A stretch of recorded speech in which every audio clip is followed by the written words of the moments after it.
Welcome to the Tuesday Review. I'm Nathan. I'm James. And I'm Callum. And tonight we are talking The Shining and Dr. Sleep. But first, James has some updates and housekeeping. Yeah, so one, I've got a sore throat, so my voice might be a bit icky. So apologies to listeners. Also, this is episode 50 of the Tuesday Review. 50! Yeah, 50, half century. Surprised we made it this far. He's hoping for 50 more. She'll be right. Or alternatively, we get our own equipment and make a better show. We'll see. Not that this is necessarily a bad show. It's all right. We do all right. Yeah. Speaking of doing all right, shout out to all the listeners. Just we appreciate you. All the new listeners. I feel like we have a fair few silent liснers. Yeah, like This goes out to you. That's right, our silent cousins. Yeah, there are a lot of people out there who, I think are listening and don't Engage. Yeah, as much. And I mean, that's fine. Like 99, like all the podcasts I listen to, I don't engage with. I just like listening to. So that's understandable. But we love you anyway. Yeah, we love you anyway. And you're our cousins. And yeah, thanks for listening. And we appreciate you. And yeah, even though sometimes the show has its up and downs, we keep doing the show for people like you who like to listen. So thank you for that. Also, I guess if you are a new listener, just be sure to follow us on Facebook and Instagram and Twitter at Tuesday Review AU and Smash that like button. Yeah. And send us a message. Yeah, if you want. And also rate, review and subscribe on iTunes because that'll help exposure, yeah. What else? We have been playing Death Stranding. Oh, yes. We might not have time to talk about it this week, but we'll definitely talk about it next week. We might mention it at the end of the show. It's everything I expected, good and bad. Yeah, that about sums it up. But yeah, the more I play, the more I like it. It's actually, I think, really, really good. Also, there's a lot of stuff been happening. A lot of movie news. They're bringing James Dean back to life. Blizzard's doing more terrible things, and just a lot of stuff we don't have time to talk about. But yeah, we'll hopefully get to mention a couple of things later. Yep. Moving on. So we watched, firstly, we'll start with The Shining. We watched the new 4K restoration on our projector. James brought it over Sunday night, and it was amazing. Oh, yeah, the 4K, beautiful. The new 4K that I got of 4K Blu-ray of The Shining is the best movie we've seen on the projector. Pretty much. That wasn't Dunkirk. I mean, we haven't watched that from start to end. That's IMAX, so that's understandable. But just in terms of the restoration or the remaster or whatever you call it, the quality and, it helps that it's a Kubrick, movie in the first place. And so it's just the best looking thing we've watched by far. I think it's just visually. It was amazing. If you're a fan and you have a 4K setup, obviously, bigger screen the better. We encourage projectionists because it is the best way to see a movie without going to the theaters at this point. We upgraded ours to 120 inches, and it does make the difference. Oh, yeah. That extra 20 inches makes a lot of difference, and we are now spoiled. You're not bad, good size. Pretty much. Yeah. We are now spoiled, pretty much. Yeah, you can't go back. You can't go back down for a real experience. But I think I said to James when we were watching it, I said, I'm never not surprised about how good things look on, sort of a projector. Yeah, it's always a bit like, can't believe it looks this good. But this time around, I think with The Shining specifically, it was easily the best. Mind-blowing, yeah. So that was really nice. It really shined. Classic Callum. It looked really good. And of course, rewatching the movie, it's just such a good movie. It's timeless. It's so good. Yeah. I love it so much. And, then we watched Dr. Sleep the night after. So, watching it back to back because... really enriched it. Dr. Sleep is, even though it's based on the Stephen King novel, which is a sequel to his Shining novel, the movie Dr. Sleep adaptation is more of a sequel to the 1980 Kubrick movie. Just because...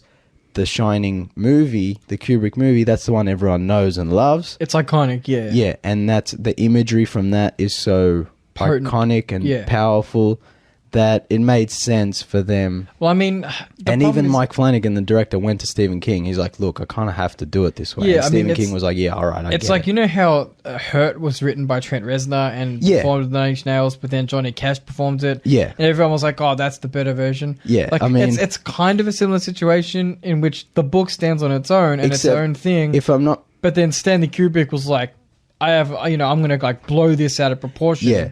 If I'm not mistaken, though, even Trent Reznor said Johnny Cash's Hurt was better than his version of Hurt. Yeah, he did. Whereas Stephen King was like, I hate the Shining movie. It ruined my book, you know.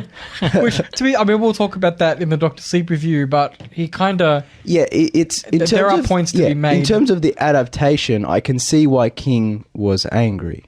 Yeah. That makes it 100%. I would probably be angry too. But the movie's a masterpiece. Yeah, that's right. Be objective about the movie it's in front of you. That doesn't take away from the quality of what Kubrick did with that movie is on another level. Yeah. There's a reason it's so good. You can be unhappy about the fact that the movie strays away from the source material, but you can't be upset about the movie's technical, aspects.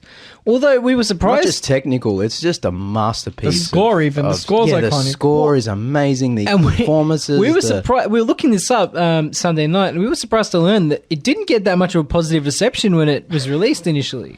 Oh, it did, but it not as much as it did later on. Yeah. Like the movie was up for 2 Razzies, one for worst direction. But as I told you, I hate the Razzies. They're just fucking dumb. They could be an actual fun thing for let's make fun of certain things in movies, but they're just a dumb we didn't like that, so we're gonna... It's just like Scarface got Razzies, it's just something that was... Anything that's has... what's the word I'm looking for? When a movie comes out and makes a splash. Oh, like a blockbuster. Like when something makes... makes waves, makes... I know what you're talking and about. the Razzies will go, that was dumb. Yeah. Yeah. It's like they're the really lowbrow... They could be a really smart, satirical, you've got the Oscars, but the Oscars are actually a load of shit, so we're going to, make fun of that. But in fact, they're just best dumb. Tropes of the year type deal. Yeah. Best Wilhelm scream of the year goes to... But in fact, the Razzies are just really dumb and lowbrow. So that doesn't really mean anything. The Shining, I think, from what I know, maybe not, when it came out, was always... quite successful. But even if it wasn't, it's one of those movies kind of like Blade Runner or something where it's in a couple of years, this is going to be people are going to love this. Well, it's a quote Back to the Future. Was it, your kids are going to love it. Your kids are going to love it. Exactly. Which I suppose that's always going to happen when you make a movie that's ahead of its time.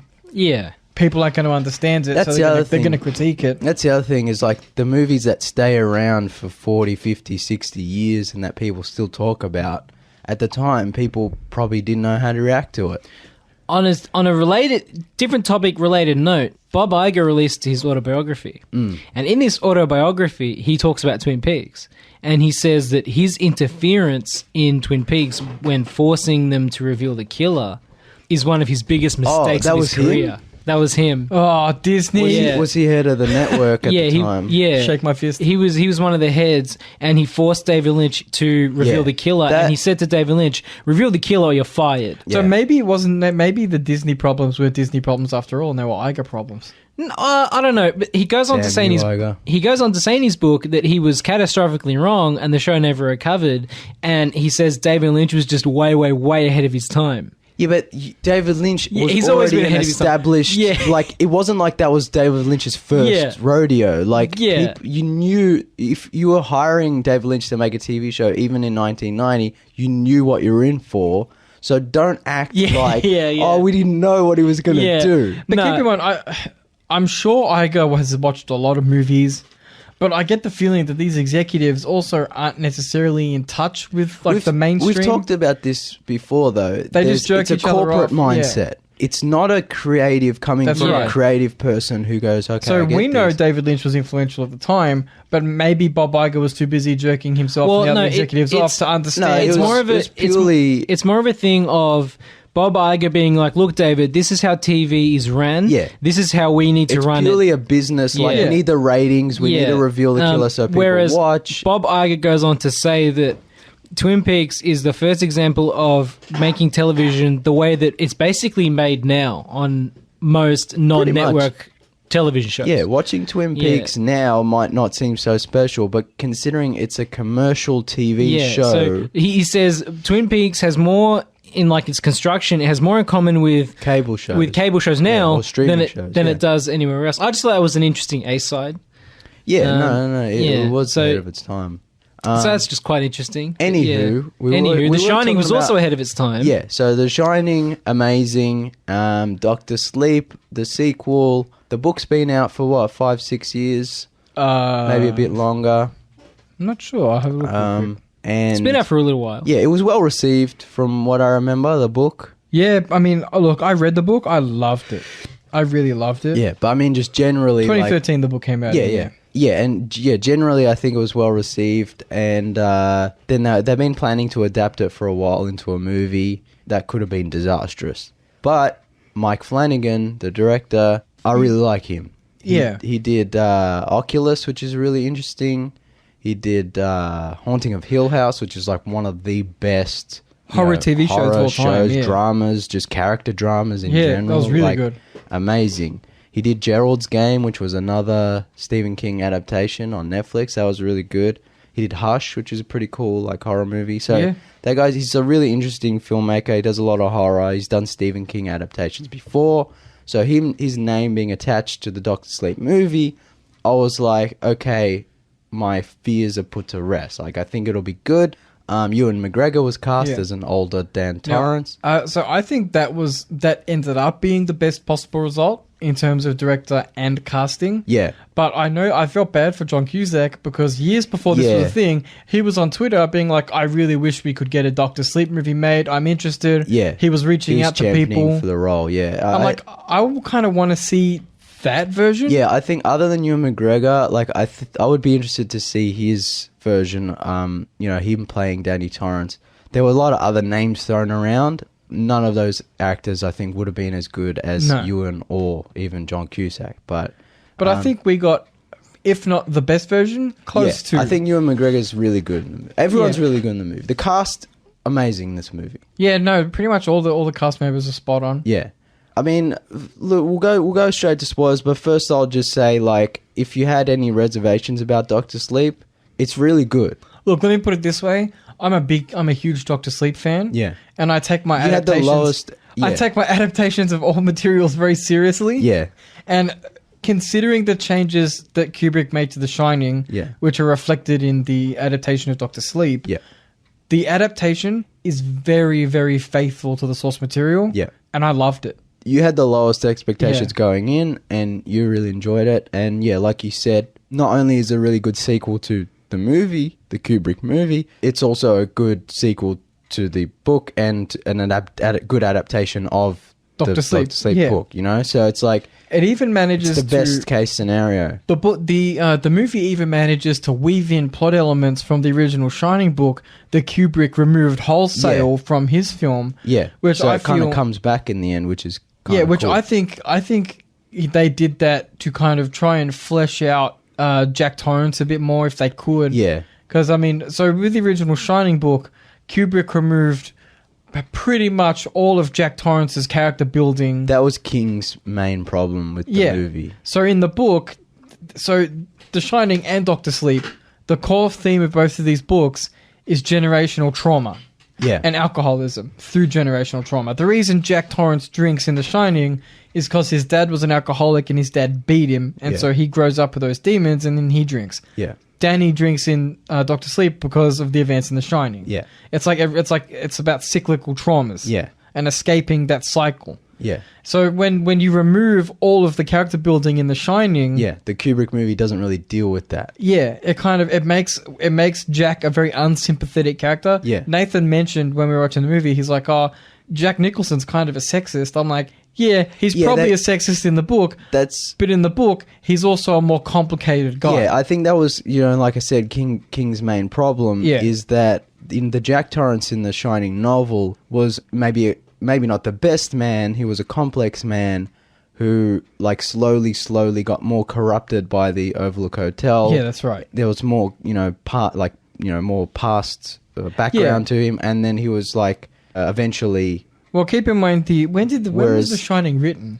The original. Sure, but whereas the movie, pretty much Jack is already kind of a dick, and because you got Jack Nicholson playing him, he can ham it up. He's always got the evil eyebrows. Yeah. And it's like, like, I know he's an actor, but it's like already you're kind of like on edge with Jack Nicholson. You're like, where's this guy going?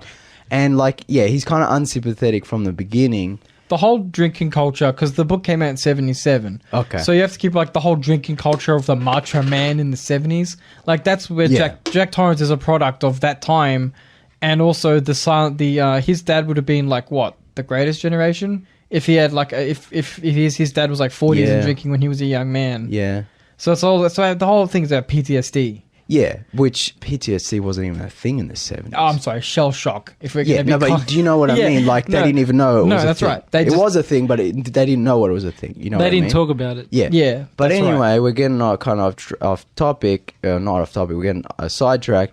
Is like the fact that the Shining movie kind of removes a lot of that. Now making Dr. Sleep, which deals with a lot of that fallout. From what happens in the events of the original, but then also the movie being more of a sequel to the movie, it allows, like you were saying, it allows Jack's character and even Danny's character and the whole alcoholism and generational trauma to be more fleshed out again. Yeah. Which it wasn't in the original movie. Well, it's interesting because that Danny's grown up with those demons, and because he was a young man in The Shining, so he didn't know his dad.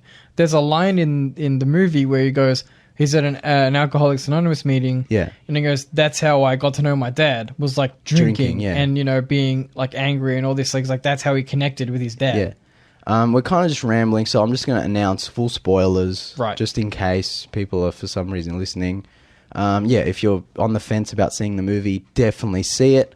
Watch Kubrick's The Shining first. If you, for some reason, haven't, you should. A lot of people haven't, especially people our age. You should have seen it already, but if you haven't, definitely watch it before seeing Dr. Sleep, because there's a lot of connections, not just thematically, but in characters and story, but like just visual and like score-wise and stuff. So definitely check that out.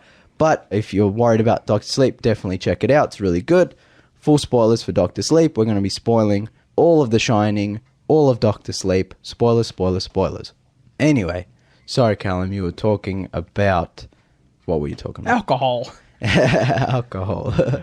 Doctor, we find Danny at the AA meeting. Yeah. Oh no, so Dr. Sleep, when Dr. Sleep begins, we find Danny as like basically a degenerate. Yeah. He drinks, he sleeps with people, he get random people. Like he sees dead babies. Night. Yeah, he sleeps. I leaned over to James. I'm like, train spotting? Yeah. Yeah, and he gets into fights and stuff, and so he's like in the book, it delves a lot more deeper into this part of his life where he kind of just drifts from place to place. Yeah, he's basically just he's a bum. Completely blackout alcoholic. Like he just drinks until he doesn't know what he's doing. Then he wakes up and he realizes that he's been in a bar fight. He's slept with someone he can't remember, and they've done drugs and stuff, and there's like vomit on the pillows or whatever. Exactly, and he's like they've stolen his money, and then he's going to steal their money, and it's just like he just drifts from town to town, not really doing anything. We also should note that in the book, in the original Shining book, Dick Halloran doesn't die. Yeah. So there's a portion of Dr. Sleep where it details how Dick, when he was alive, would mentor Danny as Danny grew up and how to cope with The Shining, and teaches him about the boxes that we'll get into later. But in the movie, because Kubrick killed off Dick in the film, he sees, like, for lack of a better term, a force ghost of Dick Halloran, a shine ghost. Which brings me to my next point. Dr. Sleep is a better Star Wars movie than The Last Jedi. Yeah, it is. Like the way it deals... Play the alarm. Yeah, the way it deals with the generational, like, people who shine, like Dick is the Obi-Wan, and then Danny is the Luke, and then Abra is the Rey, or the Jack next generation. is Darth Vader. Yeah. You know, like the way it deals with that and like passing down the knowledge. It even and has like, the Sith with the Shine vampires. And it even has like, you know, like the grumpy Luke Skywalker in The Last Jedi, which is handled so poorly. It's handled much better in a movie like this, where the grumpy Danny, one, makes sense just because of the trauma he went through. Yeah. And even he explains it pretty well when he goes to the AA meeting and he says, the only way I could feel close to my father, who I didn't really know, was by doing the things he did, which was drinking and getting angry and hurting people. Yeah. So that's, you know, that's not a lot of, what's the word I'm looking for? You don't have to go into things so deeply take up 40 we don't need minutes. meaningless exposition. Yeah, you don't says need a lot 40 with minutes so of a little. movie. Yeah, you don't need 40 minutes of a movie to explain his character. Like, it explains a lot. And the way it deals with that and how he drinks also to kind of suppress his shine. Yeah, and it dilutes it or whatever. Yeah, so he doesn't have to hear other people's thoughts and see ghosts and stuff. And then he kind of, even though Dick taught him how to use the shine, and Dick says, one day you'll teach another person to shine. And Danny's like, no, never. I'm never using this again. No one's getting it. And the fact that he ends up teaching Abra how to, you know, use it, it's a much better, like, fantasy story about people with powers who can help people and using that power. I didn't realize that when we were watching it. It ticks all the Star Wars boxes. We've said it before. It's not hard. You know what I mean? Like, you just have to... The adaptation of Dr. Sleep is handled with such respect for the source material.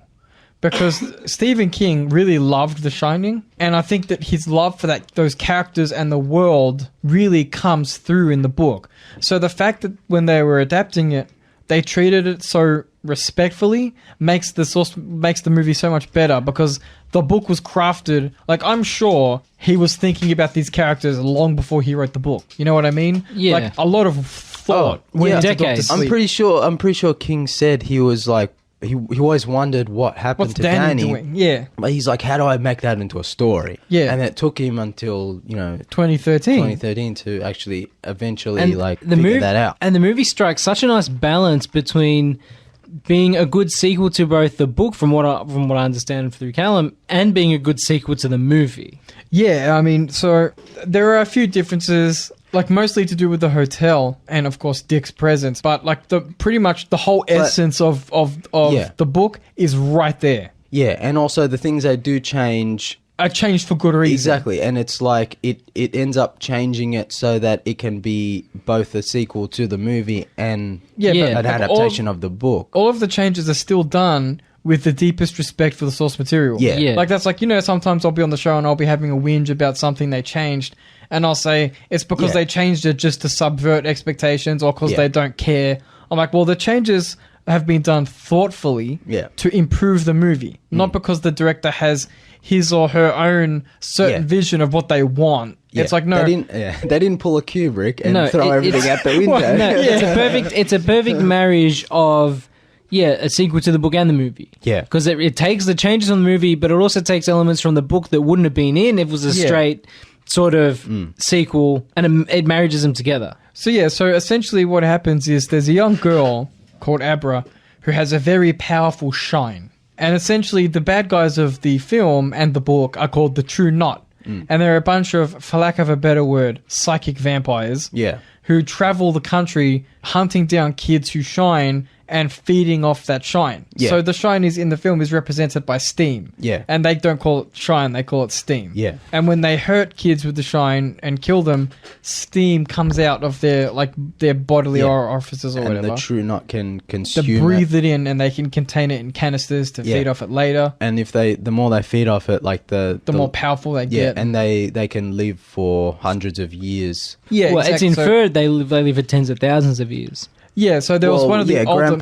Grandpa Flick? Yeah, Grandpa Flick was around since the Roman times. The giant from Twin Peaks. Yeah. Another Twin Peaks connection, But so the way it's presented in the film is they find out... What's that other girl's name who can push? Oh, Andy the snake... Snakebite Andy. Yeah. Rose, the leader of... Rose the Hat. Rose the Hat, who's the leader of the Knot, says to a lady who can use her shine ability to force other people to do things... the knot is comprised of people who can also shine, but feed off they kind of, if they find someone who's truly special and has a useful power, they'll offer them a chance to join the knot. Yeah, as opposed and say, to just you can live forever, or you can live, a long time. Yeah. Live long, eat well, live long. That's right. Yeah, if you join us and use your power for us. Yeah.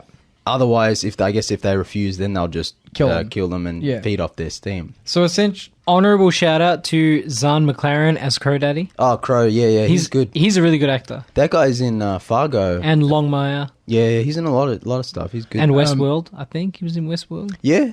Anyway, so the True Knot say to Andy the Snake, in 100 years, you're 15 right now, but in 100 years, physically, you might be 17. Yeah. And that's the way it's presented in the film. And Grandpa Flick is like, they allude to the fact that he was around when the gladiators were fighting. Yeah. And stuff, they say, he's seen empires rise and empires fall. Exactly. Yeah. So anyway, these... Also, they which is cool. Actually, I'm going to go on a tangent. Sorry, Callum. It's also cool because it's like inferred that these people are where the vampire myths come from. Yeah. And also, we've talked about on the show how awesome King is and how we love him and how, he's often considered a pulp writer or not taken too seriously. But, like, his world building is so cool and interesting. Oh, yeah. And there's a reason his movies and, movies made on his books are so, like, iconic and so well known, stuff like Pennywise. He's a very cinematic author. Yeah, and it's because he creates these cool worlds, and it's like it's like I said on another show. He doesn't just write scary stories. He writes cool, like, sci-fi, fantasy. That's right. Weird worlds that also happen to be really scary. I want an entire book about just like a True Knot like group. Yeah. Like a group of like psychic vampires. Well, I mean, that's the sign of a great author. It's like you can take any like one character on any one event and like make a whole series of stories on it. Well, it's inferred in the film that the True Knot is just one such band of people who hunt down others who have the shine. Yeah.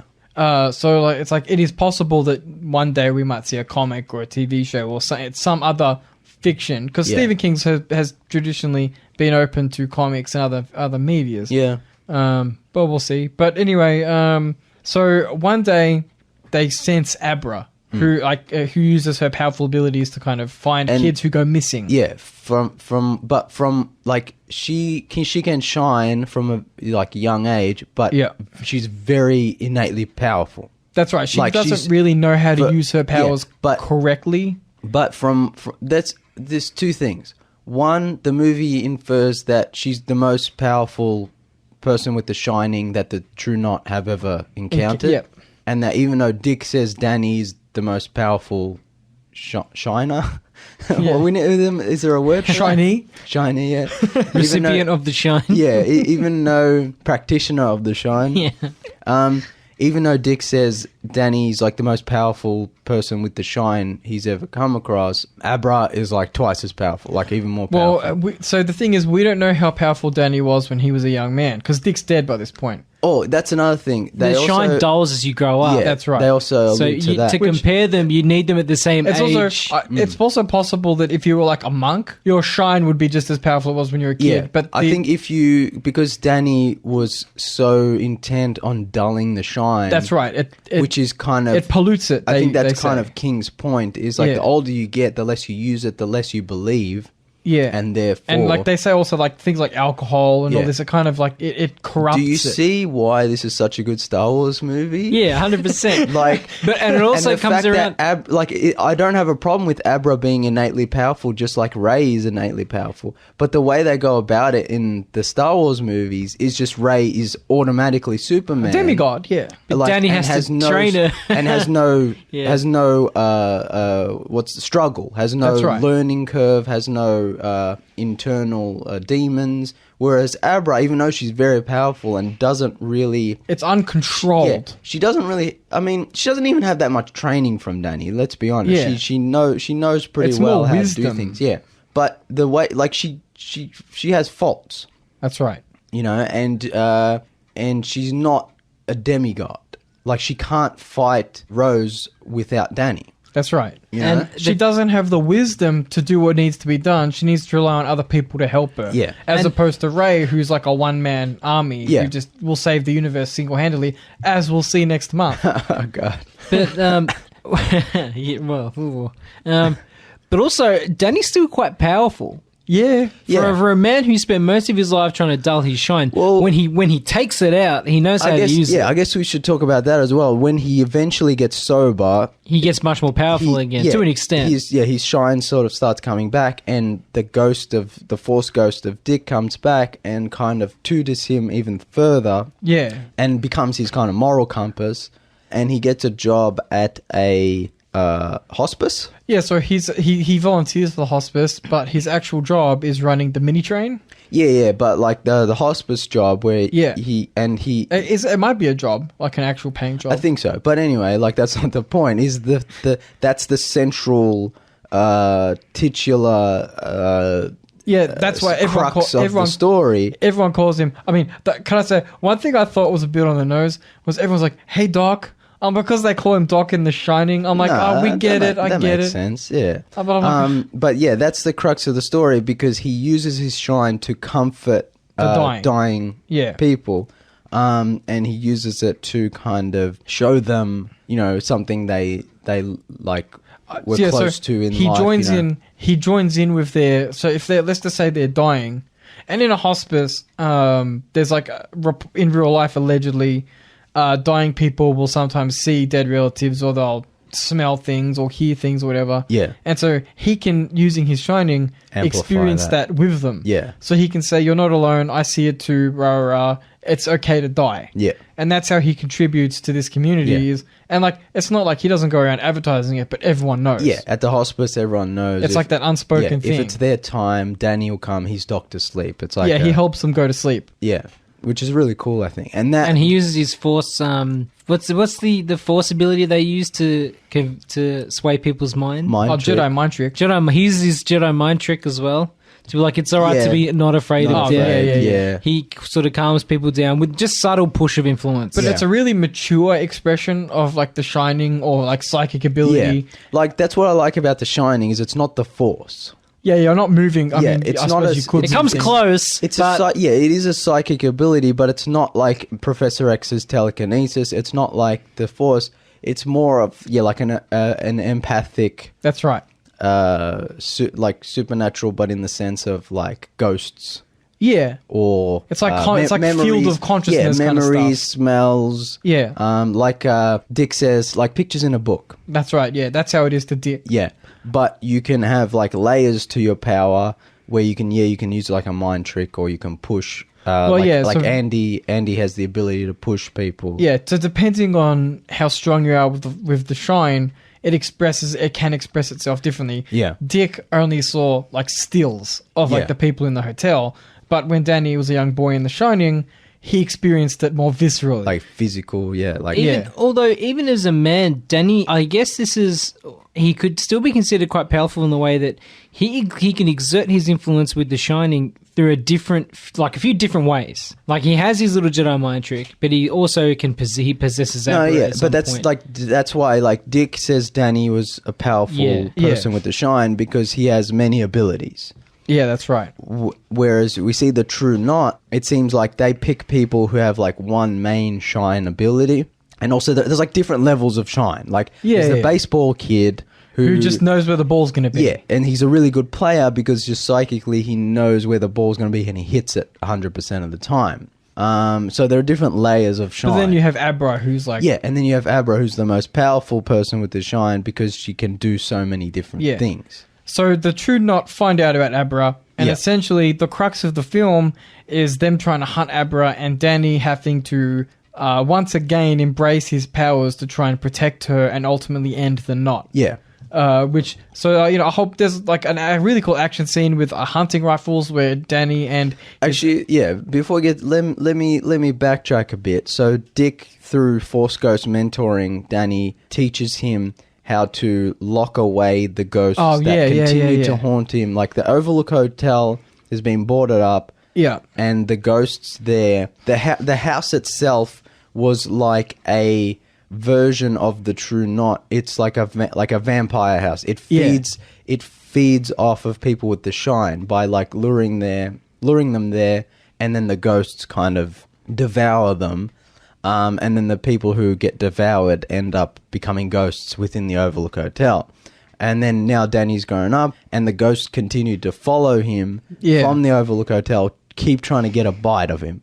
And Dick teaches him, he's like, you've got the shine, you can put them in a little box and hide them away forever and ever. And so Danny ends up learning how to lock the ghosts away. And what were you saying, Callum, about the forest scene? Yeah, the forest scene. So this connects to a couple of criticisms I have. Even though I think the movie's really well done, one, they should have had a couple more scenes of Danny dealing with his alcoholism before he gets sober. There's a scene in the book where he's just sitting in front of a liquor store. Yeah. He's like, gripping onto the steering wheel like, don't do it. They should have done something like that. And then they should have done a couple more scenes when he's about to relapse. They should have pushed that further. Because there's the bit where he's about to drink. He hasn't had a drink in 8 years. And then something bad happens. I think that Abra's father gets murdered. Yeah, and then he's about and his mate gets killed. Yeah, after Bill dies, and then he's about to take a drink, but he doesn't, and he smashes the bottle.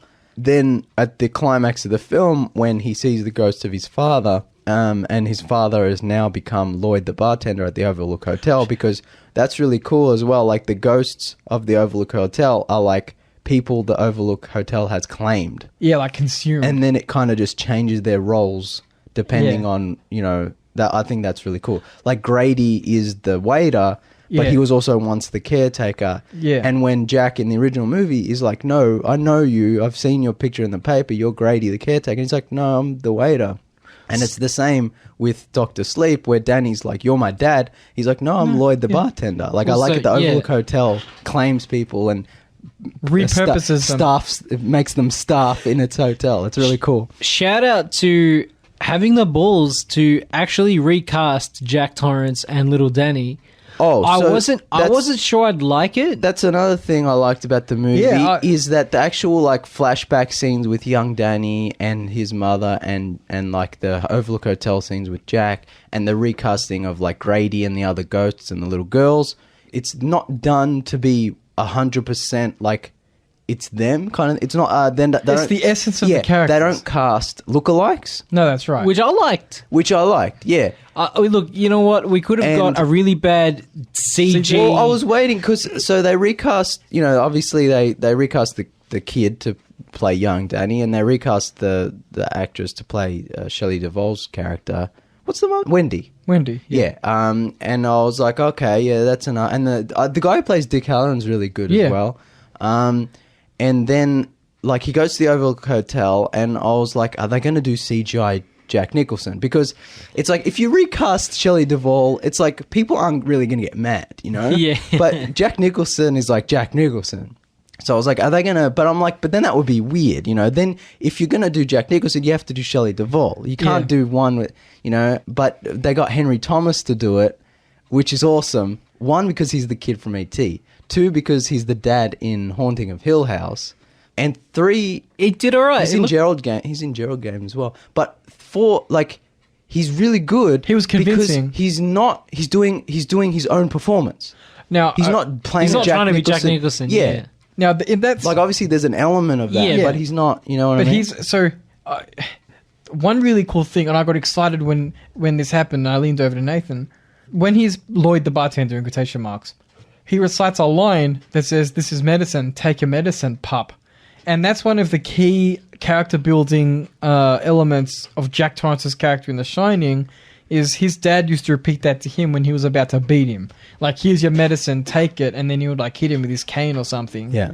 I'm like the fact that they had that line in Dr. Sleep. Yeah. I'm like, I know what that is. Like, it might seem like simple thing, but it's like that character building still exists in this shared Kubrick world. Yeah. It just wasn't shown. Like we talked about, it's like the Dr. Sleep movie ends up making the Kubrick movie more fleshed out. Yeah. So like, even though it's one line, King's criticism wasn't as fleshed out as the novel. Even though it's one line, that one line says so much to people who know the source material. Yeah. It's an acknowledgement of character building. Yeah. which is what I really liked. Not to mention he pulls off the get up so well. Like I really like. He really thought. I thought he was Jack Torrance. It's not Nicholson. Oh yeah, he embodies it so well. Yeah, they kind of the wigs and the costumes. Design. Yeah, like they do a good job of recreating like the look of the Kubrick movie, without it feeling kind of cheap or gimmicky or whatever. Like, and also all those scenes are to service the story and characters. That's right. They're never there to be like, oh, look, we recreated The Shining. It's not a, do you remember The Shining movie? It's not Ready Player One. It's like, how cool is The Shining, you know? Yeah. It's more like, you know, like... And they kind of have to, so the whole thing is like, how are we going to defeat Rose when she's so powerful and rah, rah, rah. Well, there's only one place that she'll be afraid of as much as we are, and that's the Overlook Hotel because of the power. Because it feeds off people like us. Yeah, and so the reason they go back to the hotel and Danny can have this interaction with his father is because Kubrick didn't blow up the hotel in The Shining like it ends in the book. Yeah, because in the end of Dr. Sleep, they go back to the hotel, but it's already been blown up in the original novel, and so it's just rubble. Yeah, so they go to like the foundation. Yeah, they go to like the area it was, and there's still bits and pieces. But because in Kubrick's movie, he never blew it up, in Dr. Sleep, they actually get to go back to the hotel. Yeah, and then they get to go in. Yeah, which is, I think, works out really well. Yeah. One, because it's still sort of accurate to Dr. Sleep, but it also gets to tie up, you know, Kubrick's The Shining. That's right. While then using the ending to King's Shining novel in Dr. Sleep, therefore kind of just fleshing out the whole circle. The whole end is so Danny fighting Rose. Danny also, I like how Rose uses like astral projection to find Abra and like goes into her mind palace or whatever. Yeah, that was cool. And she's got file cabinets of her memories, and then Rose's mind palace is a cathedral of stuff, but Danny's mind palace is the maze from the Overlook Hotel. Yeah, so it's like everyone has their own. I love that because it's like Danny's obviously so messed up, and even Rose is just like, wait, where am I? It's like, this is a mind palace? It's like, no, it's not a mind palace, it's a mind hell. Prison, it's a prison, a mind prison. So we should talk about the boxes real quick. Yeah. Do we call them shine boxes? What do we call them? Get your shine box. Get your shine box. I mean, I guess it's an apt descriptor. Yeah. So shine box. Yeah. So essentially you construct a box in your mind which you trap psychic phenomena inside. Yeah. So in the book, this happens in the book as well. Yeah. And it's the whole way to defeat Rose is to get her in your mind or in a place of power like the Overlook Hotel and open up your shine boxes and let them all out. Yeah, that's cool. Like he opens up all the monsters from the ghosts Overlook. From the Overlook and uses them as weapons against. Again, I kind of like Rose. the fact that they have the Overlook Hotel for this part. Yeah, because it lets them in their house. Yeah, because if it's like they get to re-inhabit that space. Exactly. Whereas because in the original novel it's already destroyed, it's not like, the same. The payoff doesn't feel as cool. I feel like perhaps the movie just climactic. In terms of a climactic battle, the movie might does trump that better. Yeah. But King's not known for his endings. Well, that's the other thing I was going to talk about is like, you know, like the movie versions of King movies usually have better endings. Or so when he unlocks the last shrine box, which I think is the spirit of the hotel, he gets possessed by the hotel. Because you see the last box open, and then he's possessed. No, that's no. So that might happen in the novel, but what happens in the movie? What happens in the movie is he unlocks all the boxes at once, and they kill Rose, and then all the ghosts appear in but one. Then one last one opens, and then he's possessed. No, I don't remember all the creatures. From what I remember, the movie is all the creatures then go to Danny and then cut. they kill that Rose, happens, and then Rose, one more opens. I don't remember that. Oh, I don't remember. That's how I remember it. Oh, I don't know. But anyway, regardless, he gets possessed by the hotel, and then in an ode to The Shining, that bit. So that doesn't happen in the book. Yeah. So I mean, that bit I'm not 100% sure if like I said, I like the ending to the movie, but I'm not 100% sure how much I like what they did to Danny at the end. Yeah. So because he suffered so much. And he's done so much to sort of make things right. And to make himself a better person.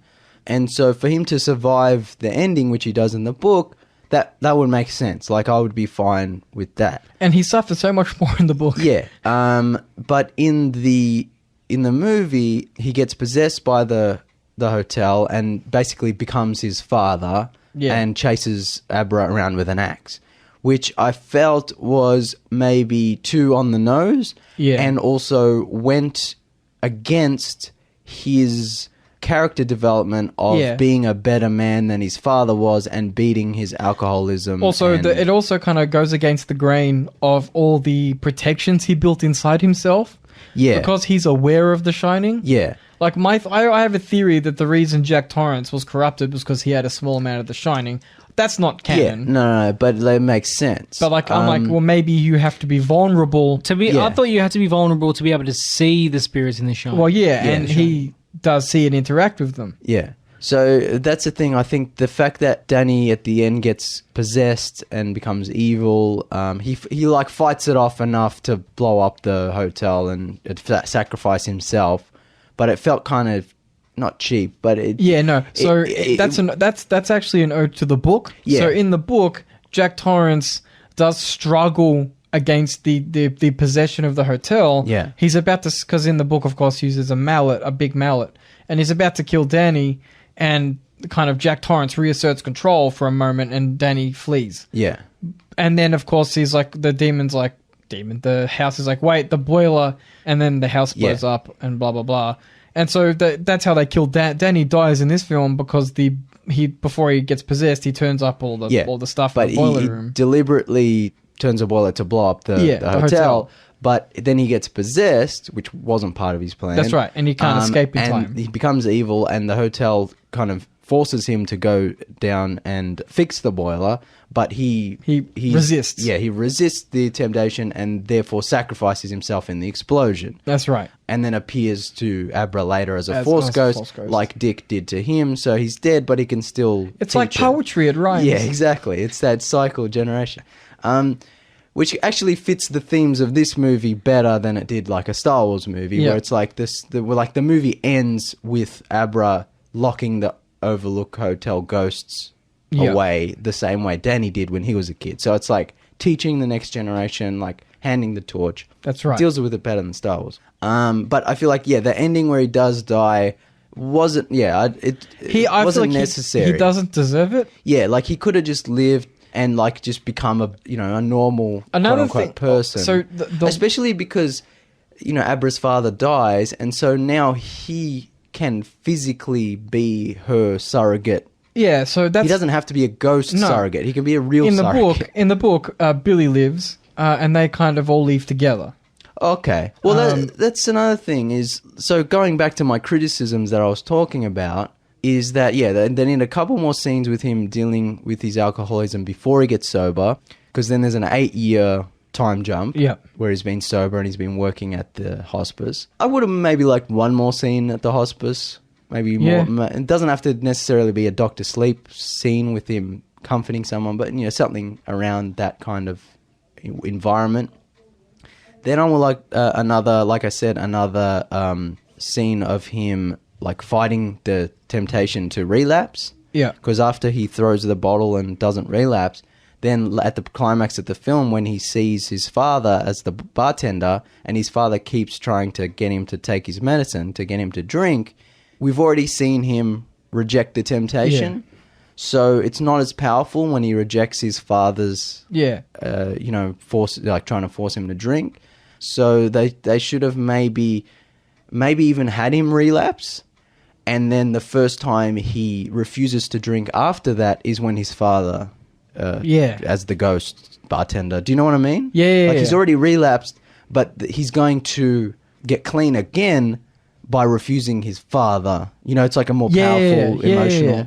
But then he should have lived, because then it's like, I relapsed once, but But now he would also have... this final no is a final no. And also, if he survived, he'd also have Abra to look after. So it's like, I have to... it's not just me anymore. I have someone else to consider. Exactly, because he doesn't have a wife or kids, so it's like now he has a purpose to sort of, and he can teach her, growing up and make sure the things that happen to him don't happen to her. And that sort of would also, I guess, encourage the mantra that I know Alcoholics Anonymous uses, sort of like that one day at a time mentality. The fact that Danny can relapse and go back to being sober, and like it's not an all or nothing game. Maybe like they should have had him relapse once, maybe twice, but it's like, but that doesn't mean that he has to stop trying. Yeah, exactly. And even Abra could have said something like that to him. Yeah. Actually, that could have been the thing. He could have been trying to sacrifice himself to save her, and she could have been like, no, it's like one day at a time. Like, Abra could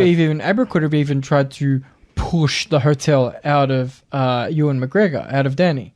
Yeah, like it could have been like a shine face off. You know what I mean? That's the thing. It's like he saves her from Rose, and then she saved him from the hotel. Yeah, that would have been better. We should note that the one other change to the ending in the hotel is Jack Torrance saves Danny in the climax at the end because he scares Rose. And then they defeat her. The ghost of Jack. Yeah, and teams up with Danny. Yeah, no, and Jack and Danny kind of reconcile. Yeah, and then they leave.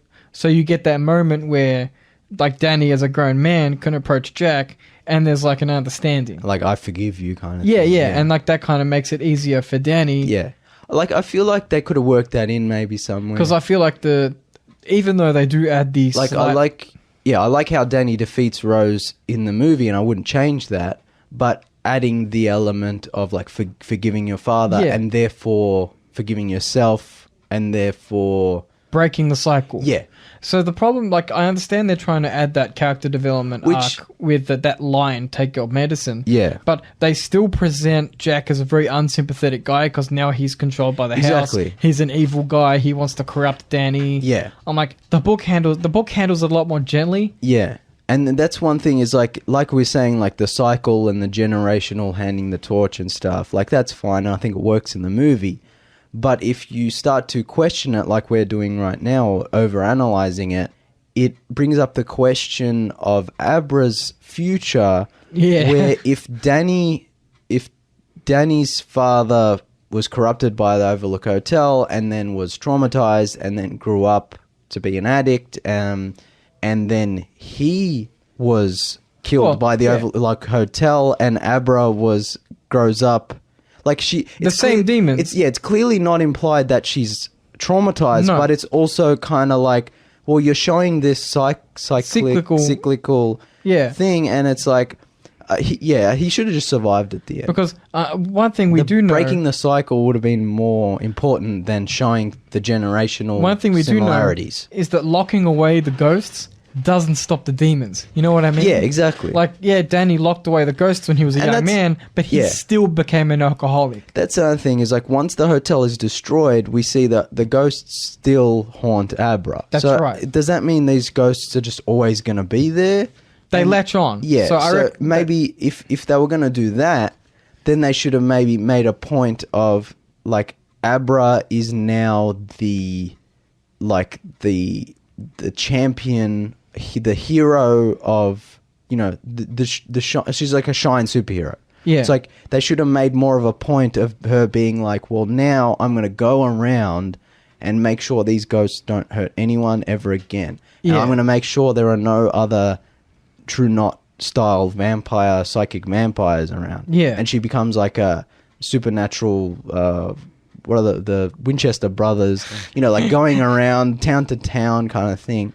Like, I think the studios might be listening. Do we really want that? I don't want that. But if you're going to show the end of the movie with her locking the ghost in the bathroom and doing the same thing that Danny did, and showing that generational cyclical thing, I think you should have made more of a point of her, I think there's definitely another story. Yeah. And I don't mean one he's going to write, but I mean there's definitely more. Abra has more in her future than we might ever find out. But I feel like if the movie was going to end this way, that's what it should be pushing for. Yeah, exactly. Whereas I think a better ending was that Danny survives, and that Abra and Danny and her mother and like they can live like. Obviously, the Danny and the mother don't have to get together. I'm just saying, like, they can live as a family. Yeah, in a sense. No. And be kind of normal. Yeah.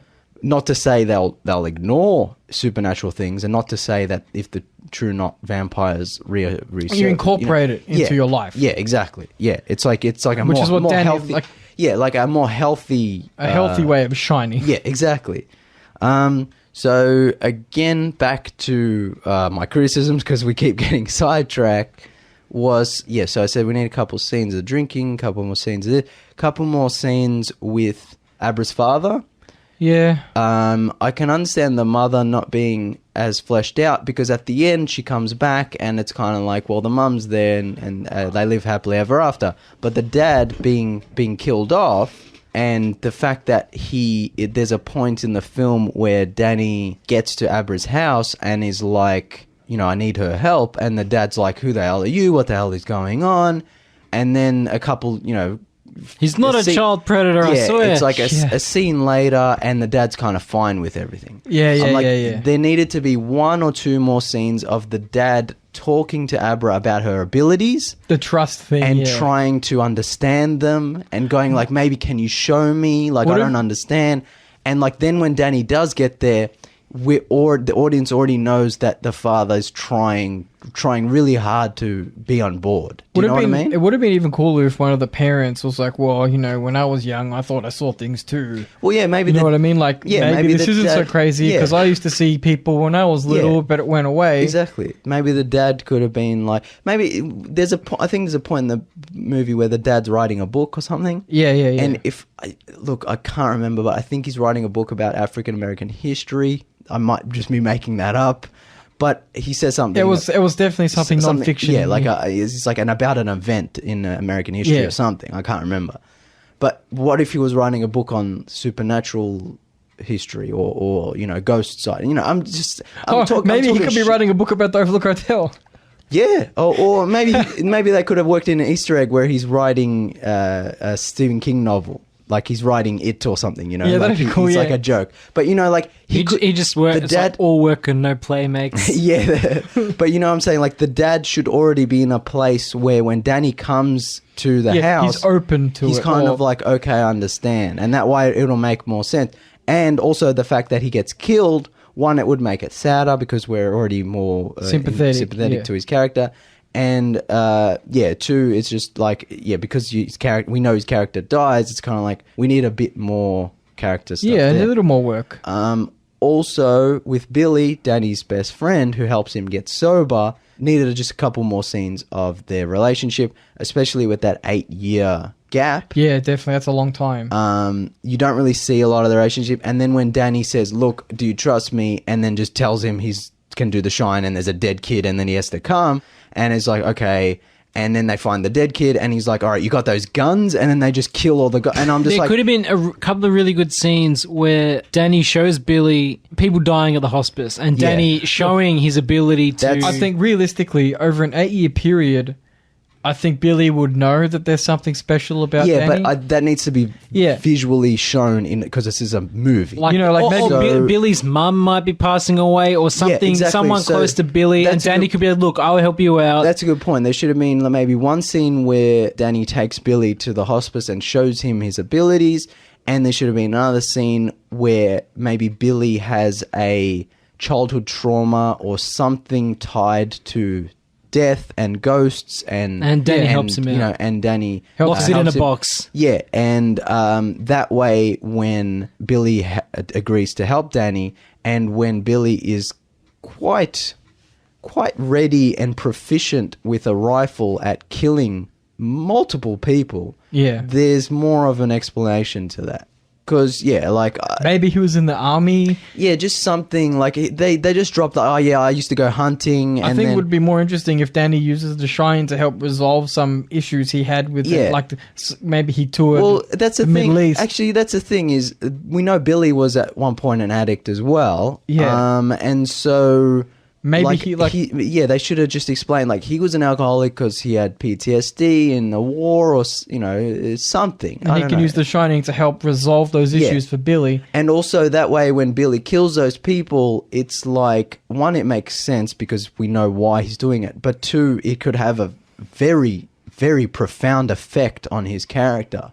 Like, you don't want to kill, like, no one wants to kill, but then to be forced to kill... That's also somewhat mitigated by the fact that they sizzle and pop like monsters when they die. No, but it doesn't matter. The fact that you're shooting people almost point blank, like, and then for someone to... Yes, you're defending your friend, but you're murdering people. One, you have to explain why one can do that so simply. That's right. Two, you have to explain, like, the effect that has on someone. Psychologically, yeah. Then the fact that Billy dies, that's fine.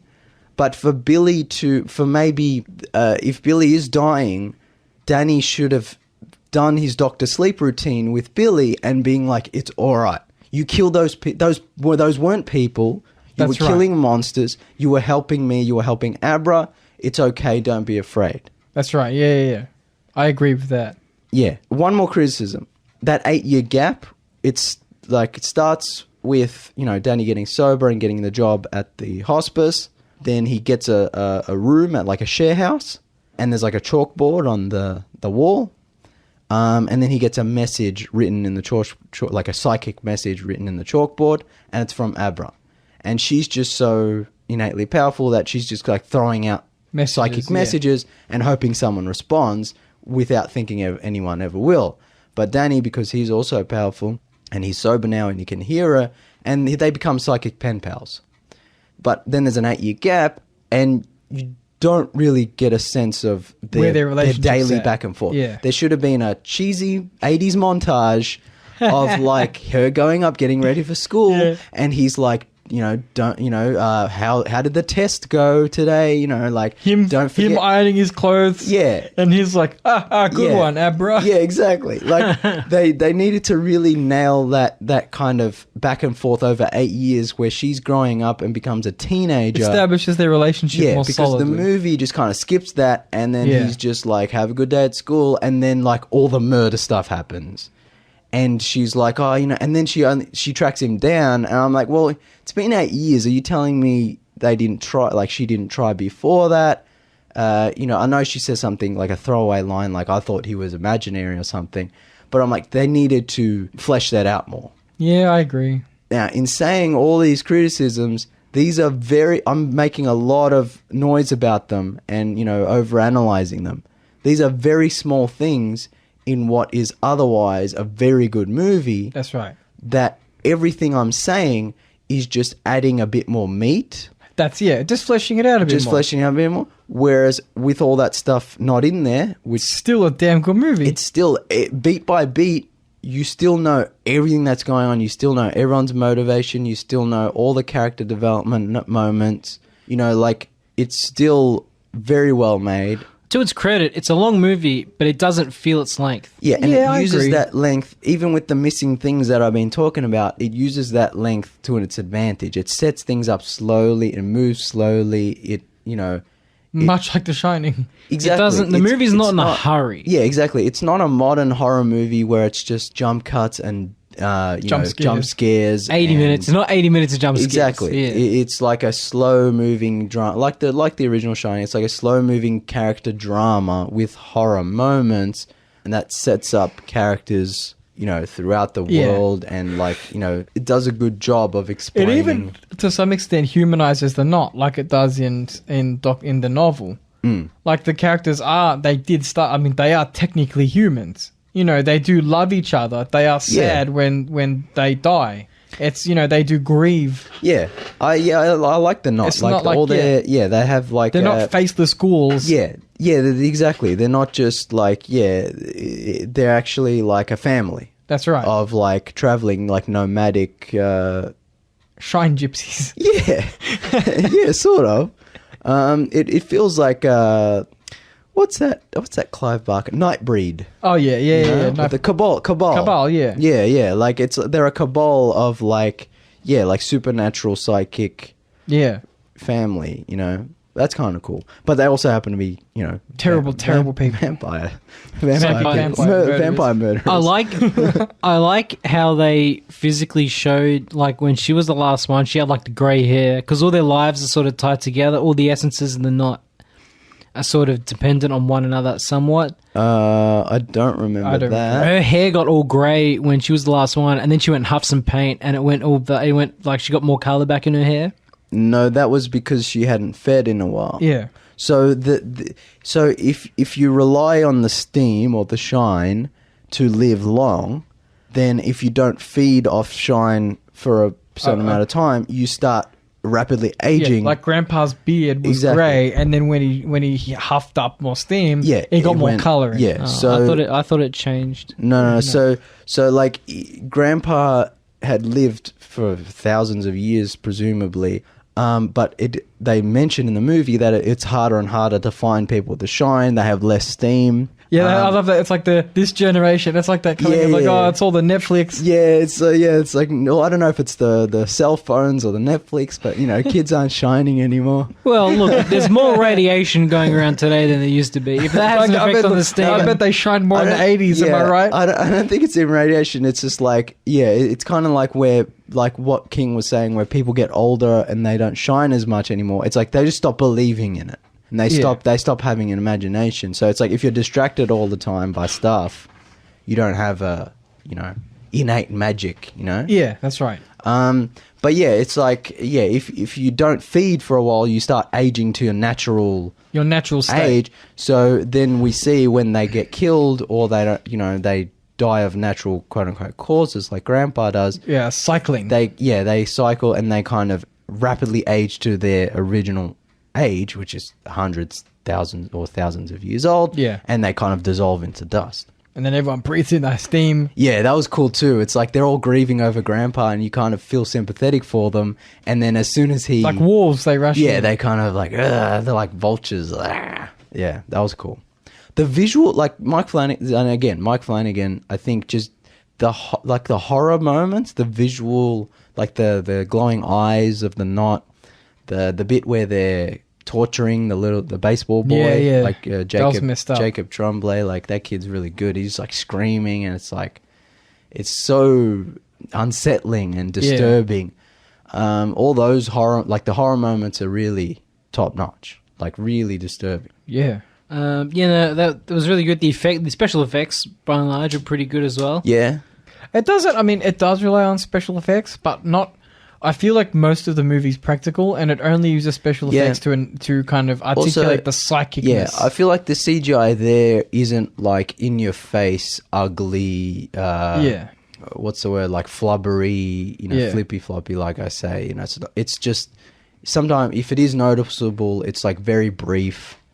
Otherwise it feels like it's either practical or invisible. Yeah, it looked really nice. The score was good because it takes the original Shining score and kind of remixes it or repurposes it. That kind of heartbeat sound, from the original. They use that throughout the whole movie to great effect, I think.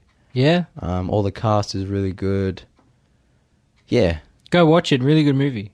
Probably in our top 10 of the year. Not that that's saying much for this year. Yeah. Surprising, actually, honestly. Yeah, considering like there's not been a lot of excellent movies this year. Like it's one of the better movies of the year, I think. Which is surprising considering it's an adaptation, and usually they don't do too well. I mean, a couple of years ago on the other show, we had a year where we had so many great movies. 2017 had just so many great movies. It did, and it also had a lot of terrible movies. But the quantity of good movies was up there. But yeah, this year's been a bit of a struggle. Yeah, not as many great movies. But I'm really glad because like I said, I'm a big fan of the book. So I'm really glad they managed to nail it, because you don't want a turd. And then you might have to wait 20 years before they get around to doing another Dr. Sleep adaptation. Yeah. You know what I mean? At least we have a good one now. So let's just say they make it like, every now and again someone will reboot a Stephen King property, as they do.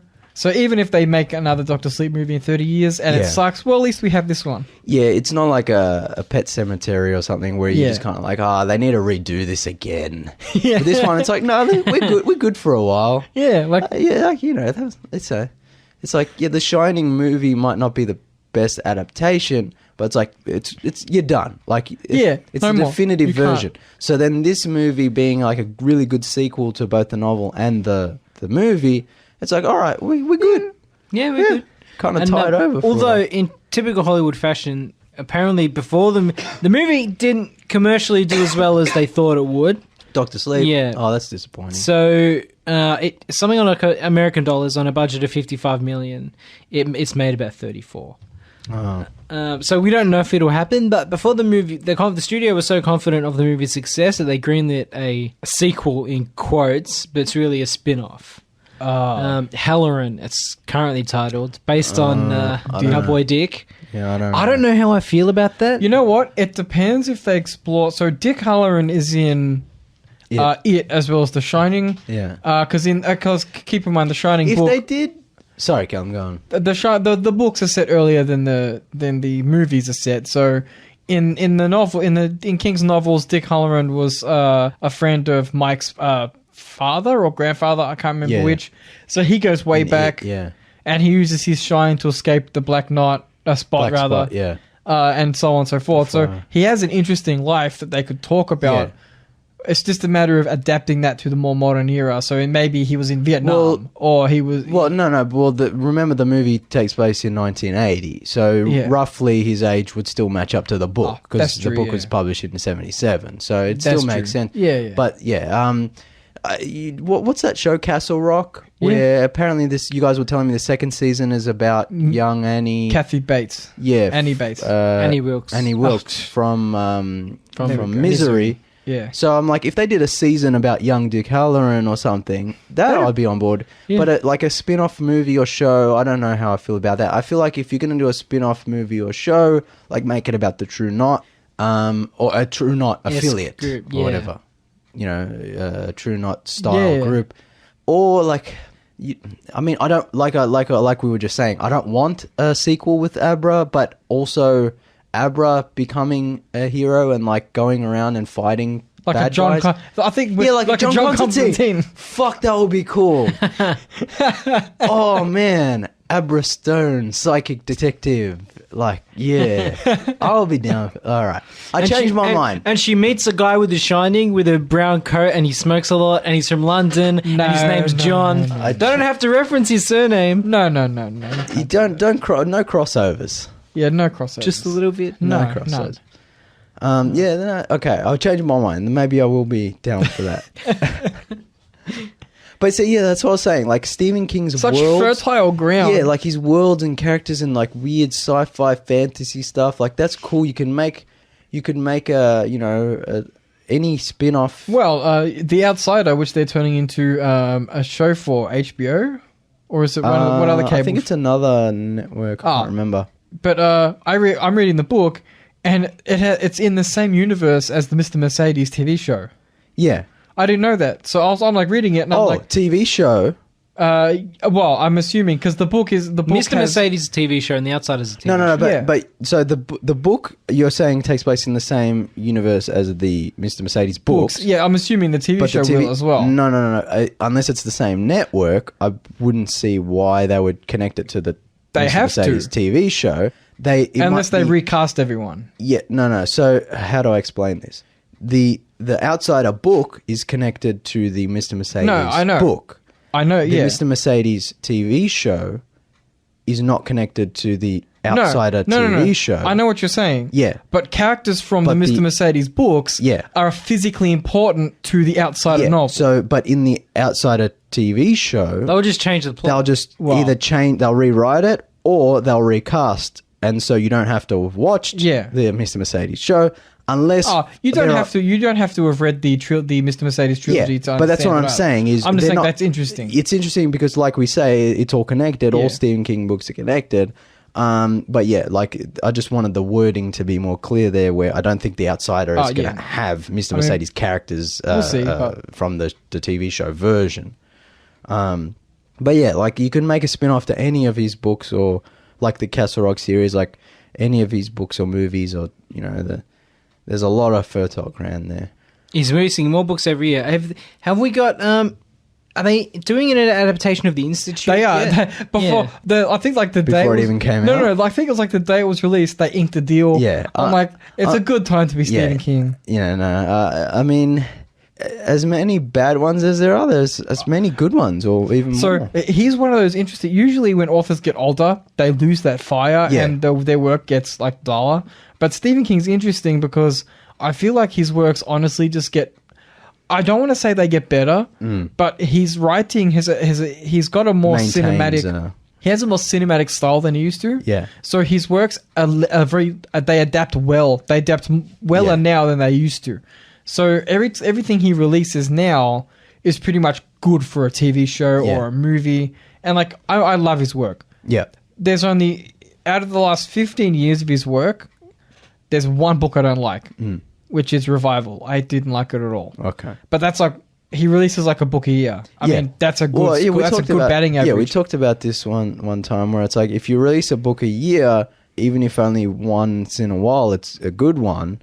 Yeah. It's still a lot of good books in a short period of time.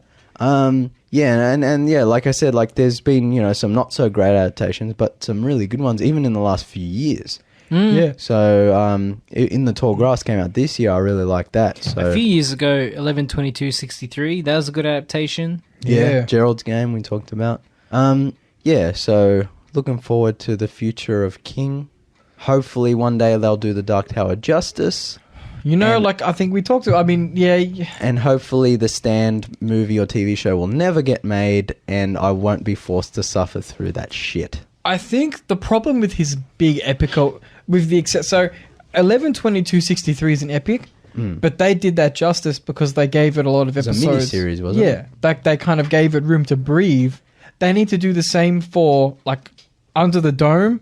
They need to do a proper so they butchered Under the Dome. Well, that was a TV series, but it was also not a premium cable show. I don't. Yeah, and they drastically changed the plot. Oh yeah, so it was like butchered from the get go. So like the problem with his bigger works like The Stand, The Dark Tower is you can't do a movie. You just can't. Yeah. Like you can do it for it, kinda. I mean, we talked about the problems we have with it, but you can do it over 2 or 3 films. But for The Stand, you need to do a mini series. For The Dark Tower, you need to do a full series. Yeah. Like you can't. Like you just can't. Yeah. It's like doing one movie on Lord of the Rings. Yeah, exactly. Like, what are you doing? Don't waste my time. Yeah, exactly. It's like they spend so much time and money on this stuff, and it's like you're wasting everyone's time. Like, do it properly or don't do it at all. Like Doctor Sleep. Like, but that's a lot smaller. But, that's one. You have to know what you can get away with. Yeah. From a creative level. Yeah. One more thing I forgot. Rose's like catchphrase in the movie of Doctor Sleep. She's like, "Well, hi there." And then like there's that moment in the film where Ewan McGregor, Danny's standing there and Nathan leans over to me and he's like, "Hello there," yes, which is Star Wars me. And I was like laughing so hard in the cinema. Oh man, it was funny. Well, my voice is completely fucked, and I apologize to the listeners because I feel like this is a really good episode just in terms of the discussion, but it must be hell to listen to. Honestly, you don't sound as bad as you did the other day. It's all right. Oh, yeah. No, a couple of days ago I was really bad, but I feel better now. You want to hear a bad voice? Listen to 2 weeks ago of the Sunrise Arcade.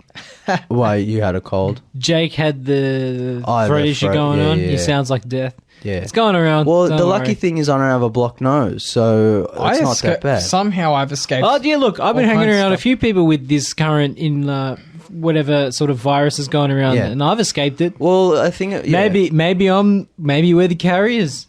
Oh, no. Yeah, you're one of the... you don't show the symptoms, but... Maybe. But yeah...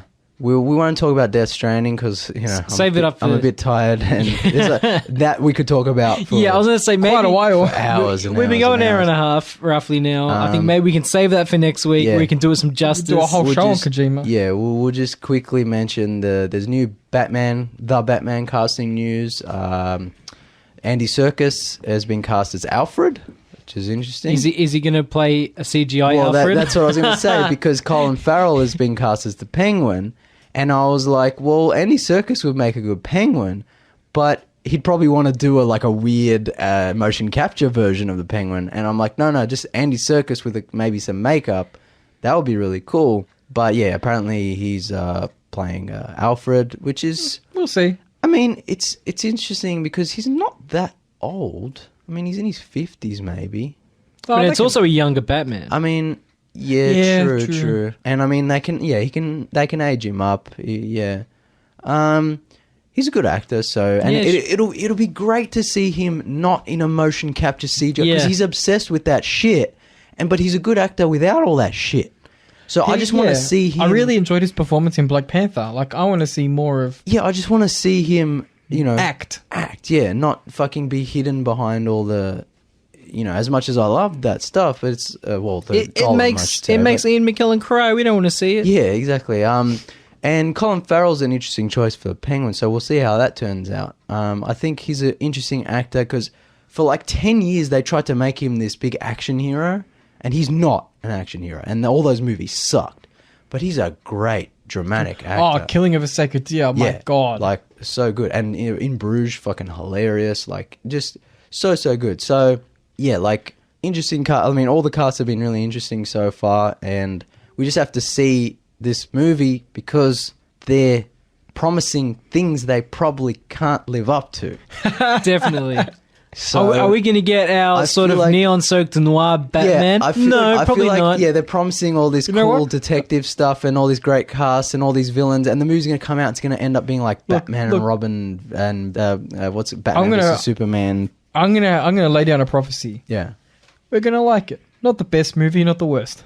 You think it would have been? Oh yeah, that was all right. Yeah, I think we'll be better off having seen it. I don't think it's going to be like a. It can't. I mean, it's not going to be like a kind of like a Batman kills people. Yeah, it can't be as bad as Batman vs Superman. Yeah, I say that, and then. Oh, well, how bad can Last Jedi be? Ryan Johnson. Exactly. Ryan Johnson's pretty good. Fucking hell. JJ gave a bit of an interview on the Last Jedi. Oh yeah, they're not playing it safe. No, JJ is pushing in. He's doing things he wouldn't have imagined doing in number 7. We talked about this. I think I don't care. If I remember correctly, when the trailer came out and we did that whole rant episode on it, like JJ Abrams is quoted. He said this. I didn't make it up. He's quoted as saying, "Fuck it, I'll just do whatever I want." Yeah. Like, he's gotten to the point where The Last Jedi fucked everything up. He didn't get to do whatever the fuck he was doing with his mystery box bullshit in Episode 7. So now he's just like, let's throw it all out there. So the fact that all these silly things are coming out, all these rumors, all this Palpatine bullshit, I won't be surprised about any of it. Yeah. All this C-3PO with red eyes and a gun. Like, oh, no, I forgot about that. Yeah, I won't be surprised at anything that happens in this movie. I'll just be interested to see, like, how bad it is. Because there's bad and then there's bad. Well, we're saving up our Hoyt's dollary dues. Yeah, I'm not paying a fucking dime for that dog shit. I'm pretty sure we've all probably got enough points now that we could see the movie for free. Yeah. But I think so, yeah. Can you use your points for booze? Probably not. No. It's only you can only get like combos and tickets. Oh, okay. I'm pretty sure. Like, I don't think you can't even get like lollies with it. Really? I don't think, because one time I was trying to get it done and they were like, no. That could have been a management decision, but maybe. We'll find out. Because we'll probably need something to take the edge off before we go in. Yeah, a bullet to the head, maybe. God damn. All right. Nathan, I think it's your turn. All right, that's enough. That's enough. We've had enough. Apologies to listeners, my voice is all croaky. Call me Snake. Thank you for listening. Like and share the Tuesday Review Facebook page and follow us on Twitter and Instagram at Tuesday Review AU. You can follow James on Instagram at Channel Drifter, where he talks about all the movies he sees that we don't get a chance to talk about on the show. You can find all of our previous episodes on your favorite podcasting apps. If you like video games, check out Sunrise Arcade, where Alan, Jake and myself talk all about video game news and reviews. You can also check out Matty J's show Car Talk, TORQUE, for all of your automotive discussion. Please make sure to rate, review, and subscribe to the Tuesday Review on iTunes. It helps us out a lot. Adios, cousins.